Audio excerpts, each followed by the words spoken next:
दोस्तों, आज हम बात करेंगे 2014 की सबसे famous science fiction film Interstellar के बारे में, जिसे रिलीज़ हुए आज 10 साल से भी ज़्यादा हो चुके हैं।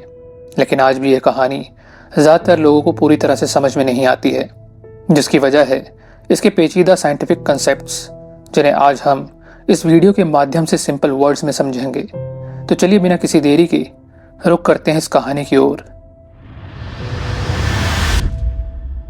यह कहानी शुरू होती है मध्य 21वीं सदी से, जहां हम अमेरिका के एक ग्रामीण परिवार को देखते हैं जिसका मुखिया है कूपर, जो पहले नासा स्पेस एजेंसी में एक पायलट था, पर अब खेती बाड़ी का काम करता है क्योंकि अब पृथ्वी की आबो हवा का बहुत बुरा हाल हो चुका है और धूल मिट्टी की आंधियों के चलते पृथ्वी पर कई फसलें उगना बंद हो चुकी हैं। यहाँ तक कि गेहूं जैसी जरूरी फसल भी 7 साल पहले उगना बंद हो चुकी है। इसलिए अब यहाँ लोग कुछ चुनिंदा फसलों पर ही निर्भर करते हैं, जिसमें से एक है मक्के की खेती। कूपर के परिवार में है उसके ससुर, उसका बेटा टॉम और उसकी बेटी मर्फ, जो कि पढ़ने में काफी होशियार है। आए दिन उसके कमरे में रखी किताबें खुद ब खुद इधर उधर गिरती रहती हैं, मानो जैसे कि कोई उसे किसी तरह का संदेश देना चाहता हो। जिसके चलते मर्फ अपने पिता को बताती है कि उसके कमरे में कोई भूत है, तो कूपर उससे कहता है कि भूत वूत जैसी कोई चीज नहीं होती है। लेकिन मर्फ कहती है कि उसे कई बार ये महसूस होता है कि शायद वो भूत आप ही हो। जिसे सुन कूपर कहता है कि अगर तुम्हें इसके पीछे का कारण जानना है तो उस कमरे में जाकर तुम्हें जो कुछ भी अजीब लगे उसे ऑब्जर्व या रिकॉर्ड करो और ये पता लगाने की कोशिश करो कि आखिर ऐसा क्यों हो रहा है। खैर, इस समय पृथ्वी पर धूल की आंधी का आना एक आम बात थी, जहां एक ऐसी आंधी में अपने घर के कमरों को धूल से बचाने के क्रम में कूपर जब उस किताबों के कमरे में जाता है तो वह देखता है कि धूल से फर्श पर लाइंस का एक खास तरह का पैटर्न बन गया है और पहली बार उसे पता चलता है कि यह कोई भूत नहीं बल्कि ग्रेविटी का असर है, जिसका इस्तेमाल कर कोई उसे किसी तरह का मैसेज देना चाहता हो। जिसके चलते कूपर पूरी रात उस पैटर्न को डिकोड करने में लगा रहता है, जहां अंत में वह समझ जाता है कि यह मैसेज असल में एक बाइनरी कोड है। तो दोस्तों, बाइनरी कोड एक खास तरीके का संदेश होता है जो कि जनरली हमारे फोन या कंप्यूटर्स में यूज होता है। आमतौर पर हम जब किसी को मैसेज भेजते हैं तो सिंपल टेक्स्ट मैसेज का यूज करते हैं, लेकिन बाइनरी कोड्स में ये सारे वर्ड्स 1 और 0 की फॉर्म में लिखे जाते हैं, जहां 1 का मतलब होता है मोटी लाइन और 0 का मतलब होता है पतली लाइन। खैर, ये मैसेज डिकोड करने पर कूपर को पता चलता है कि ये किसी लोकेशन के कोऑर्डिनेट्स हैं, जिन्हें ढूंढते हुए अब कूपर उस जगह पर पहुंच जाता है, जहां उसे पता चलता है कि वहां नासा के एक सीक्रेट प्रोजेक्ट पर काम चल रहा है और वहां उसकी मुलाकात डॉक्टर ब्रैंड और उनकी बेटी अमेलिया से होती है। डॉक्टर ब्रैंड और कूपर एक समय में एक साथ नासा के लिए काम करते थे, जो कूपर को बताते हैं कि अब पृथ्वी इंसानों के रहने लायक नहीं बची है। इसका एनवायरनमेंट तेजी से बिगड़ रहा है और पेड़ पौधे धीरे धीरे मर रहे हैं। धरती पर ज्यादातर अनाज उगने बंद हो चुके हैं और अगर ऐसा ही चलता रहा तो पूरी धरती बंजर हो जाएगी। ये सब सुनकर कूपर उससे पूछता है कि नासा ने पृथ्वीवासियों को बचाने के लिए क्या प्लान बनाया है और हम ऐसा क्या कर सकते हैं कि जिससे पृथ्वी पर फिर से फसलें उगना शुरू हो जाएं। इस पर डॉक्टर ब्रैंड कूपर से कहते हैं कि अब ऐसा करना पॉसिबल नहीं है। अगर पृथ्वीवासियों को बचाना है तो हमें धरती छोड़कर किसी दूसरे ग्रह पर बसना होगा। इस पर कूपर कहता है कि हम ऐसा कैसे करेंगे, क्योंकि कोई भी हैबिटेबल प्लेनेट पृथ्वी के इतना नजदीक नहीं है कि वहां पृथ्वीवासियों को आसानी से भेजा जा सके। दोस्तों, यहाँ हैबिटेबल प्लेनेट का मतलब है एक ऐसा ग्रह जो पृथ्वी जैसा हो और जहां पर इंसान जिंदा रह सके। कूपर के इस सवाल पर डॉक्टर ब्रैंड उसे बताते हैं कि कोई विकसित सभ्यता या किसी तरह के एलियंस गुप्त रूप से हम इंसानों की मदद करने की कोशिश कर रही है, जिन्होंने 48 साल पहले शनि ग्रह के पास एक वर्म होल बना दिया था, जिसका इस्तेमाल कर हम काफी कम समय में दूसरी गैलेक्सी में जाकर पृथ्वी जैसा ग्रह ढूंढ सकते हैं और वहां मानवों को बसाकर मानव जाति के वजूद को कायम रख सकते हैं। जहां ये सभ्यता या एलियंस कौन है और ये मानव जाति की मदद क्यों कर रहे हैं, इसके बारे में हम इस वीडियो के अंत में बात करेंगे। पर इससे पहले मैं आपको वर्म होल के बारे में बता दूं। दोस्तों, हम मिल्की वे गैलेक्सी में रहते हैं, जिसमें अरबों खरबों तारे और ग्रह हैं और इस तरह के अनगिनत गैलेक्सीज हमारे ब्रह्मांड में मौजूद हैं। लेकिन समस्या ये है कि ये गैलेक्सीज एक दूसरे से इतना ज़्यादा दूर हैं कि हम इंसानों को वहाँ तक पहुँचने में करोड़ों साल लग जाएंगे। यहीं पर आइंस्टाइन के वर्म होल का कंसेप्ट आता है। बेसिकली वर्म होल के जरिए हम यूनिवर्स में एक जगह से दूसरी जगह तक बहुत ही कम समय में जा सकते हैं। इसे आप इस तरह समझिए, मान लीजिए पॉइंट ए हमारी धरती है और पॉइंट बी है कई मीलों दूर स्थित एक दूसरी गैलेक्सी। अब आपको पॉइंट ए से पॉइंट बी की तरफ जाना हो तो सिंपल तरीका है, आप सीधा ए से बी की तरफ जाओगे, जिसमें आपको कई साल लग जाएंगे। लेकिन वर्म होल एक ऐसा शॉर्टकट रास्ता है जिससे आप ए से बी तक जल्दी पहुंच सकते हो। आसान भाषा में कहें तो एक ऐसी बाईपास टनल जो दो शहरों की दूरी को बेहद कम कर देती है, जिससे टाइम और एनर्जी दोनों की बचत होती है। खैर, अब कहानी पर वापस आते हैं। डॉक्टर ब्रैंड कूपर को यह भी बताते हैं कि अंतरिक्ष में एंड्योरेंस नाम का एक स्पेसशिप है जिसमें इतना फ्यूल है कि वर्म होल के जरिए दूसरी गैलेक्सी तक जाया जा सकता है। इसके साथ ही वो उसे बताते हैं कि 13 एस्ट्रोनॉट्स ऑलरेडी इस वर्म होल के अंदर जा चुके हैं, जिनका मिशन था कि वर्म होल के उस पार जाकर इंसानों के रहने लायक ग्रह को ढूंढना, जहां उनके साथ एक बीकन को भी भेजा गया है, जिसके चलते जैसे उन्हें कोई हैबिटेबल प्लेनेट मिलता है तो वह उस बीकन को ऑन कर देंगे और नासा के पास उसका सिग्नल आ जाएगा कि हैबिटेबल प्लेनेट मिल चुका है। यहाँ ध्यान देने वाली बात यह है कि वर्म होल के उस पार नासा उन एस्ट्रोनॉट से सीधा कांटेक्ट नहीं कर सकता, इसलिए केवल बीकन ही एक जरिया है जिससे ये पता चल सकता है कि कौन सा ग्रह हैबिटेबल है और कौन सा नहीं। उसके बाद डॉक्टर ब्रैंड कूपर को बताते हैं कि नासा को कई साल से 3 बीकन से सिग्नल मिल रहे हैं। इसका मतलब है कि वर्म होल के उस पार 3 ऐसे ग्रह हैं जो बिल्कुल पृथ्वी जैसे हैं। अब डॉक्टर ब्रैंड कूपर को एंड्योरेंस मिशन का ऑब्जेक्टिव बताते हैं कि इस मिशन में एस्ट्रोनॉट्स की एक टीम वर्म होल के उस पार जाकर और फिर तीनों ग्रहों पर जाकर ये चेक करेगी कि उन तीनों में से इंसानों के रहने लायक सबसे बेस्ट प्लेनेट कौन सा है। साथ ही वो कहते हैं कि अगर कोई हैबिटेबल प्लेनेट मिलता है तो मानव जाति को बचाने के लिए उनके पास 2 प्लान्स हैं। पहला ये कि डॉक्टर ब्रैंड एक एडवांस इक्वेशन पर कई सालों से काम कर रहे हैं, जो अगर सॉल्व हो गई तो वो एक विशाल स्पेसशिप में धरती के सभी लोगों को बिठाकर उस नए ग्रह पर शिफ्ट कर देंगे, जिससे सभी पृथ्वीवासियों को बचाया जा सकेगा। असल में वो लोग जिस जगह ये बातचीत कर रहे होते हैं वो कोई रिसर्च लैब नहीं बल्कि वही स्पेसक्राफ्ट होता है, पर ये इतना भारी होता है कि इसे अभी तक उड़ाना पॉसिबल नहीं है, जिसका कारण है पृथ्वी की ग्रेविटी। लेकिन अगर उनकी इक्वेशन सॉल्व हो जाती है तो वो एंटी ग्रेविटी के जरिए इस स्पेसक्राफ्ट को उड़ा सकेंगे। डॉक्टर ब्रैंड कूपर से कहते हैं कि उन्हें पूरा विश्वास है कि जब एस्ट्रोनॉट्स उस ग्रह को ढूंढ लेंगे तब तक वो उस इक्वेशन को सॉल्व कर लेंगे। लेकिन अगर किसी तरह से डॉक्टर ब्रैंड अपनी इक्वेशंस को सॉल्व नहीं कर पाते हैं तो उनके पास प्लान बी भी था, जिसमें वो एस्ट्रोनॉट्स के साथ कई सारे फर्टिलाइज ह्यूमन एम्ब्रियो भेजेंगे। इन एम्ब्रियोज में दुनिया की अलग अलग जगहों में रहने वाले लोगों के डीएनए होंगे। अगर एस्ट्रोनॉट्स को कोई भी हैबिटेबल प्लेनेट मिलता है तो इन फर्टिलाइज एम्ब्रियो की मदद से वो लोग उस ग्रह पर सभी प्रकार की इंसानी जातियों को फिर से जीवन दे पाएंगे, जैसे कि टेस्ट ट्यूब बेबी, और इससे मानव जाति का अस्तित्व कभी भी खत्म नहीं होगा। अब कूपर नासा का एक बेहतरीन पायलट हुआ करता था, इसलिए डॉक्टर ब्रैंड कूपर से रिक्वेस्ट करते हैं कि तुम भी इस मिशन में शामिल हो जाओ, और मानव जाति को बचाने के लिए कूपर भी हाँ कर देता है।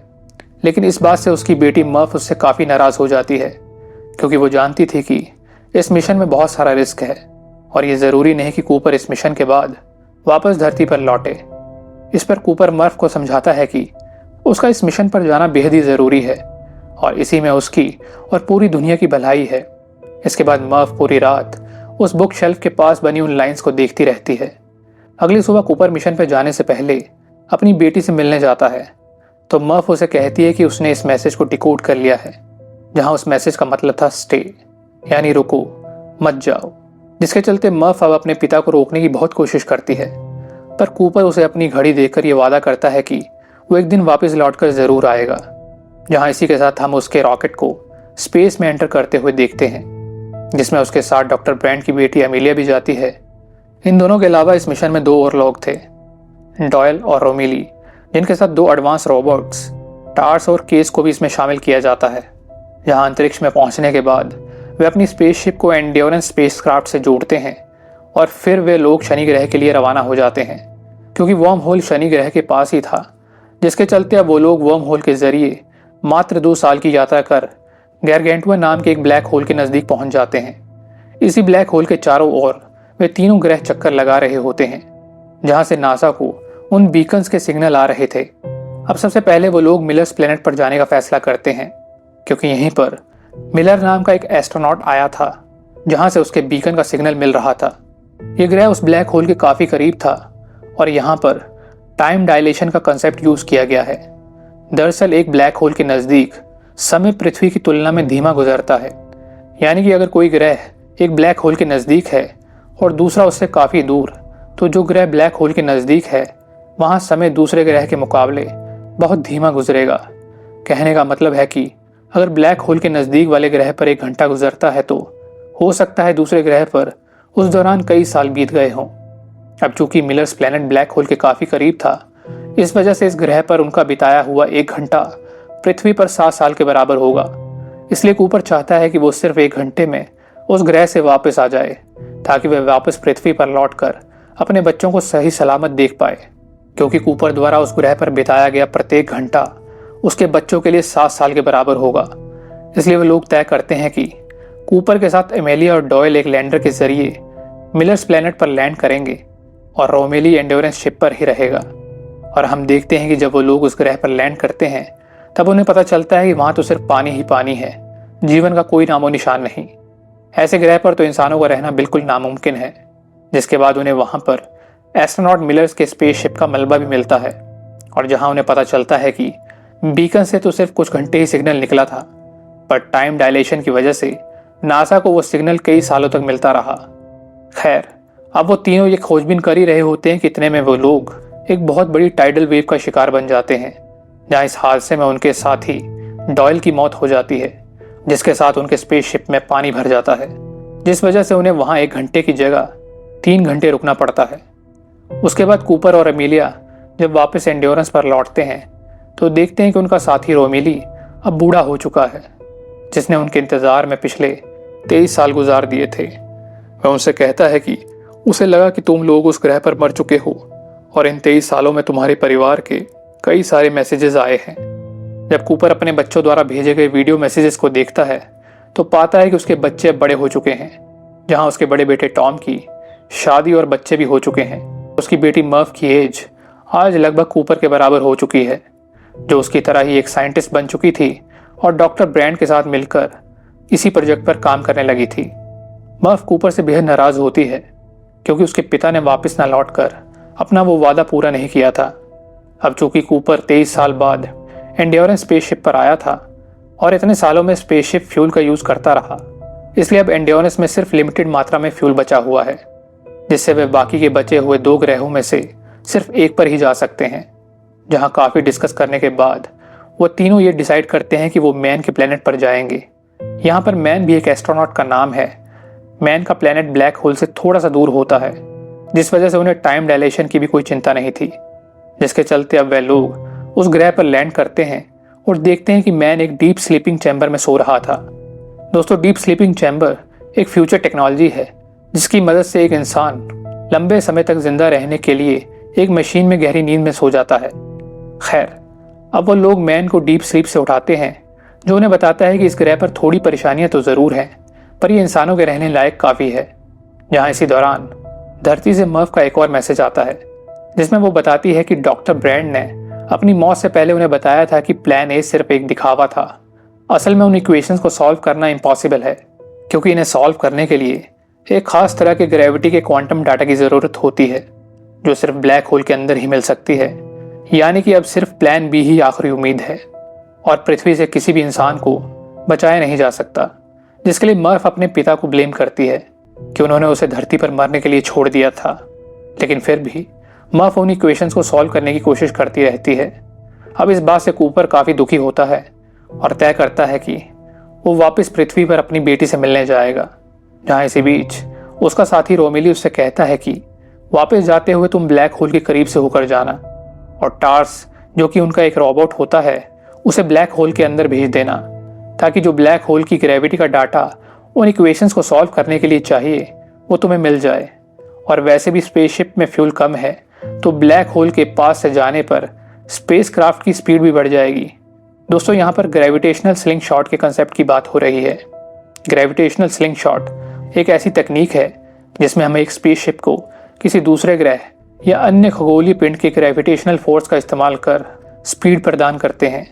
पर यहाँ भी कूपर के लिए एक परेशानी थी कि उसका स्पेसशिप जितना ब्लैक होल के नज़दीक जाएगा, पृथ्वी पर उतना समय ही गुजर चुका होगा, जो कि वो बिल्कुल नहीं चाहता था, क्योंकि वो अपने बच्चों को जिंदा देखना चाहता है, जहाँ उसे अब भी उम्मीद होती है कि अगर वह ग्रेविटी का डाटा लेकर पृथ्वी पर लौट जाए तो प्लान एक काम कर सकता है। खैर, जब वो लोग ये प्लान बना रहे होते हैं तब उनकी नज़र मैन के रोबोट कीप पर पड़ती है, जिसे पूरी तरह से डिसमेंटल किया हुआ था। और जब वे लोग मैन से पूछते हैं कि तुमने ऐसा क्यों किया, ये रोबोट तो नासा तक सही जानकारी पहुंचाने के लिए था ना। इस पर मैन कहता है कि इस रोबोट में कुछ टेक्निकल प्रॉब्लम आ गई थी, जिसके चलते ये गलत डेटा भेज रहा था, इसलिए मैंने इसे डिसमेंटल कर दिया है। खैर, वह सब मैन की बात पर यकीन कर लेते हैं और फिर वो लोग उस ग्रह का मुआयना करते हैं। इधर उधर खोजबीन करने के बाद उन्हें पता चलता है कि मैन ने नासा को गलत डेटा भेजा था ताकि वे बीकन के सिग्नल को ट्रैक करके मैन तक पहुंचें और उसे इस ग्रह से बचाकर ले जाएं। इसलिए उसने अपने रोबोट को भी बंद कर दिया जो सही जानकारी भेज रहा था। अब इस बात पर मैन और कूपर के बीच में लड़ाई हो जाती है और मैन कूपर को जान से मारने की कोशिश करता है। इन सब में कूपर का साथी रोमेली मारा जाता है, जिसका फायदा उठाते हुए मैन अब अपने लैंडर को लेकर उनके स्पेसशिप एंड्योरेंस की तरफ जाता है, क्योंकि अगर उसे लंबी दूरी तय करनी है तो सिर्फ वह उसी की बदौलत हो पाएगी। जिसे देख जिंदा बचे कूपर और एमिलिया भी अपना लैंडर लेकर उसका पीछा करने लगते हैं। मैन एंड्योरेंस तक पहले पहुंचकर डॉकिंग करने की कोशिश करता है, पर उससे ये हो नहीं पाता और उसका लैंडर ब्लास्ट हो जाता है, जिसके चलते उसकी मौके पर ही मौत हो जाती है और एंड्योरेंस शिप को भी काफ़ी नुकसान पहुंचता है और हम देखते हैं कि वो अपना रास्ता भटक जाता है। अब बारी थी कूपर की, जो ये सब होता देख अपनी उम्मीद खो चुका था, क्योंकि अब अगर वो डॉक करेगा तो उन दोनों की जान भी जा सकती है। मगर पता नहीं कहाँ से अचानक उसमें एक हिम्मत आती है और फिर आता है इस मूवी का वो टाइमलेस सीन, जहाँ कूपर अपने रोबोट टार्स की मदद से मैनुअली एंड्योरेंस को डॉक करने में जुट जाता है, जहाँ काफ़ी मशक्क़त के बाद फाइनली वो डॉकिंग करने में सफल हो जाता है और उसे धीरे धीरे एक जगह पर स्टेबल करता है। लेकिन जल्दी उसे पता चलता है कि उनका स्पेसशिप ब्लैक होल की ओर खिंचता चला जा रहा है और अगर जल्दी उन्होंने कुछ नहीं किया तो पूरा स्पेसशिप ब्लैक होल के अंदर समा जाएगा। प्लान ए तो ऑलरेडी ही फेल हो चुका था, बट कूपर चाहता था कि एटलीस्ट प्लान बी तो सही से काम करे और मानव जाति के वजूद को बचाया जा सके। इसलिए वो तय करता है कि वो स्पेस क्राफ्ट को ग्रेविटेशनल स्लिंग शॉट के जरिए तीसरे ग्रह पर भेजेगा, यानी कि एडमंड्स प्लेनेट पर, जहाँ से वो तीसरा सिग्नल आ रहा था, क्योंकि अब वह धरती पर वापस नहीं लौट सकता था। जिसके चलते वो सारी कैलकुलेशंस करता है और उसे पता चलता है कि स्पेसशिप का वजन काफ़ी ज़्यादा है, इसलिए वह टार्स को लेकर अपने लैंडर्स के साथ एंड्योरेंस से डिटैच हो जाता है। अब एमिलिया ही एंड्योरेंस में अकेली बची थी, जिसे प्लान बी को एग्जीक्यूट करना था और इसके बाद एंड्योरेंस शिप एडमंड्स प्लैनेट की ओर बढ़ने लगता है और इधर कूपर धीरे धीरे ब्लैक होल की तरफ खींचा चला जा रहा था। अगर हम मॉडर्न साइंस की बात करें तो ब्लैक होल के अंदर जाने के बाद कोई भी बाहर नहीं आ सकता है, क्योंकि उसमें जाते ही किसी भी चीज़ के टुकड़े टुकड़े हो जाते हैं। लेकिन इस मूवी में ब्लैक होल को इस तरह से नहीं दिखाया गया है। यहाँ ब्लैक होल में जाया जा सकता है, जिसके चलते अब कूपर पहले अपने रोबोट टार्स को ब्लैक होल के अंदर भेजता है ताकि वो अंदर जाकर ज़रूरी डेटा हासिल कर सके। लेकिन जैसे ही टार्स ब्लैक होल के अंदर जाता है तो कूपर को उसके सिग्नल मिलना बंद हो जाते हैं। उसके बाद कूपर भी उस ब्लैक होल के अंदर चला जाता है, जहाँ उसे लगता है कि मानो अब वो मरने वाला है, पर वो मरने के बजाय एक टेसरेक्ट में पहुंच जाता है। तो दोस्तों, टेसरेक्ट एक ऐसी जगह है जहाँ टाइम भी एक फिजिकल क्वांटिटी की तरह मौजूद है, यानी यहाँ पर वो समय में आगे या पीछे देख सकता है। जहाँ इस समय वो टेसरेक्ट से अपने घर में मौजूद उस किताब वाले कमरे को देखता है, जिसके बारे में उसकी बेटी मर्व उससे कहती थी कि उस कमरे में भूत है। अब तक कूपर भी टेसरेक्ट को समझ चुका था, जिसके चलते उसे मर्व के उस कमरे की कई सारी टाइमलाइंस नजर आती हैं, जो कुछ पास्ट की हैं तो कुछ फ्यूचर की।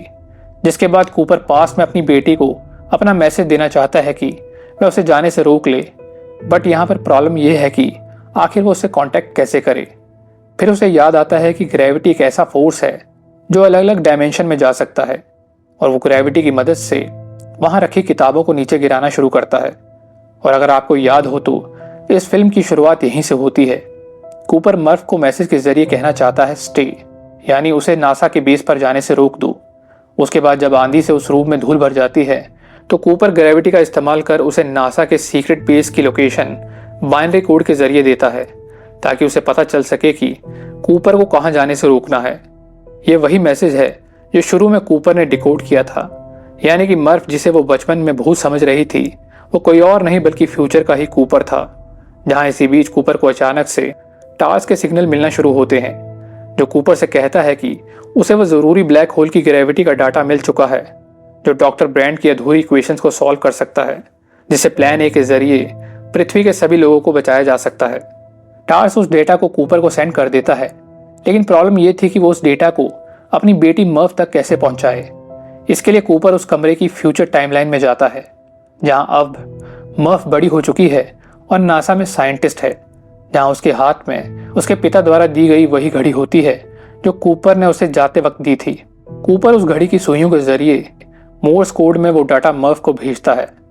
जब मर्व अपनी घड़ी की ओर देखती है तो उसे घड़ी में कुछ अजीब लगता है, लेकिन जल्दी वो समझ जाती है कि ये डेटा उसके पिता ही उसे भेज रहे हैं, जिसकी बदौलत वो डॉक्टर ब्रांड की उन इक्वेशंस को सॉल्व कर देती है। वहीं दूसरी ओर जैसे ही कूपर ये डेटा अपनी बेटी को भेजता है, वैसे ही वो टेसरेक्ट अपने आप ही गायब हो जाता है और वो ब्लैक होल उसे बाहर निकाल फेंकता है। अब चूंकि टेसरेक्ट ब्लैक होल के सेंटर में था, वहां समय की गुजरने की गति और भी ज्यादा धीमी होती है। मतलब कि कूपर द्वारा वहां बिताया गया केवल 1 मिनट भी पृथ्वी पर मौजूद उसकी बेटी के 50 सालों से भी ज्यादा के बराबर था, जिसके तुरंत बाद ही कूपर को कुछ एस्ट्रोनॉट्स ढूंढ लेते हैं और जब उसकी आंख खुलती है तो वह खुद को एक विशाल स्पेस स्टेशन में पाता है। वह देखता है कि इंसान अब इतने विकसित हो चुके हैं कि उन्होंने स्पेस स्टेशन में ग्रेविटी का निर्माण कर लिया है, यानी कि उन्होंने उस इक्वेशन का इस्तेमाल कर पृथ्वी के सभी इंसानों को प्लान ए के तहत बचा लिया था, जिसके कारण अब वहां काफी लोग बिना किसी परेशानी के रह रहे थे। जहां उस स्पेस स्टेशन का नाम होता है कूपर स्टेशन, जिसे सुनकर कूपर को लगता है कि इसका नाम उसके नाम पर रखा गया है, पर दरअसल ये स्टेशन उसकी बेटी मर्व कूपर के नाम पर रखा गया था, क्योंकि उनके हिसाब से मर्व ने ही उन इक्वेशंस को सॉल्व करके पूरी मानव जाति को बचाया था। खैर, इसके बाद अब कूपर अपनी बेटी से मिलने पहुंचता है, जो आज काफी बूढ़ी हो चुकी है और अपने जीवन की अंतिम सांसें गिन रही है। जहां अपने पिता को इतने सालों बाद जिंदा देखकर उसकी बेजान आंखों में मानो खुशी की एक लहर दौड़ गई हो, क्योंकि वो जानती थी कि उसके पिता अपना वो अधूरा वादा एक ना एक दिन जरूर पूरा करेंगे। पृथ्वी के समय के हिसाब से कूपर भी अब लगभग 125 साल का हो चुका था, लेकिन असल में उसकी उम्र में केवल कुछ ही सालों का अंतर आया है। जहां उसकी बेटी उसे बताती है कि इस दुनिया में कूपर के लिए अब कुछ नहीं बचा है, क्योंकि उसके परिवार का कोई भी सदस्य अब जिंदा नहीं है। पीछे बची थी तो केवल उनकी यादें, जिसके चलते कूपर को अब फाइनली समझ आ चुका था कि अब उसे आगे क्या करना है। और हम देखते हैं कि इसके बाद कूपर उस तीसरे ग्रह की ओर रवाना हो जाता है, जिस ग्रह पर उसने अमेलिया को भेजा था। जहां अंत में हमें दिखाया जाता है कि अमेलिया उस ग्रह पर बिना किसी परेशानी के लैंड कर चुकी है और उस तीसरे एस्ट्रोनॉट की कब्र पर खड़ी है, जहां दिखने में वो प्लेनेट भी हैबिटेबल लग रहा था। यानी कि अब उसका अगला प्लान था वहां पर मानवों की तादाद को बढ़ाना, जैसा कि डॉक्टर ब्रांड ने प्लान बी में बताया था। और आशा की इसी किरण के साथ इस फिल्म का अंत हो जाता है। तो दोस्तों, अब बात करते हैं इस कहानी के सबसे अहम हिस्से पर, यानी वो कौन थे जो शुरू से ही मानवों को बचाने की कोशिश कर रहे थे, जिन्होंने इंसानों को बचाने के लिए पृथ्वी के नजदीक वर्म होल बनाया था, जिससे कि मानव खुद के रहने के लिए एक नया प्लेनेट आसानी से ढूंढ सके, और जिन्होंने टेसरेक्ट बनाकर कूपर की भी मदद की ताकि वो इंसानों को बचाने में सफल हो पाएं। तो दोस्तों, दरअसल वो विकसित सभ्यता कोई और नहीं बल्कि भविष्य के इंसान ही थे, जो कि इतने एडवांस हो गए हैं कि उन्होंने ब्रह्मांड के नियमों को मास्टर कर लिया है। वो पास्ट, प्रेजेंट और फ्यूचर जैसी तीनों टाइमलाइंस को आसानी से कंट्रोल कर सकते हैं। और ये बात कूपर को तब पता चलती है जब वो ब्लैक होल के अंदर होता है।